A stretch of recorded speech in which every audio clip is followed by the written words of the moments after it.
Continuous టచ్లో ఉంటారు district administration.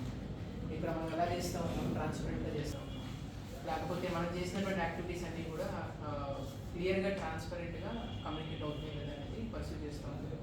And మన జిల్లాలో మీ అందరికీ కూడా ఐడియా ఉంది, ఎస్ఐఆర్ మనం టేకప్ చేసాము. టేకప్ చేసిన తర్వాత మనం చేసినటువంటి యాక్టివిటీస్ సార్ గైడెన్స్ తోటి మనం చేయడం జరిగింది.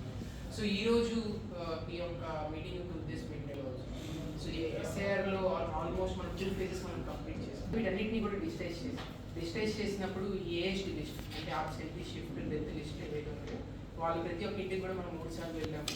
ఈ లిస్ట్ అన్ని కూడా మీకు కూడా కమ్యూనికేట్ చేయడం జరిగింది. ఈ ఓట్స్ అన్ని కూడా మనము ఇప్పుడు ప్రెసెంట్ లేకపోతే ఇంటి పేర్లు కలవడం కూడా ఐడియా ఉంటుంది. ఫీల్డ్ లెవెల్లో ఇప్పుడు నోటీసెస్ ప్రతి ఒక్క బిఎల్ఓ వెళ్ళి ఇప్పటికీ సుమారుగా ఈ రోజు పొద్దున వరకు 5,500 మంది మనం నోటీసులు సర్వ్ చేస్తాం.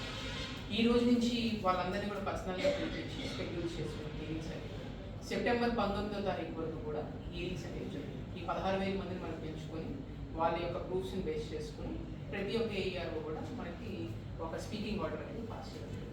24వ తారీఖు వరకు ఈ ప్రక్రియ జరిగి ఇప్పుడు ఈ 4 రోజుల్లో వచ్చినటువంటి మార్పులు చేర్పులు వీటన్నింటినీ కూడా ఓవరాల్ ఎలక్టోరల్ రోల్లో పొందుపరిచిన తర్వాత ఫైనల్ ఎలక్టోరల్ రోల్ అనేది 3వ తారీఖు ప్రొడ్యూస్ అవుతుంది.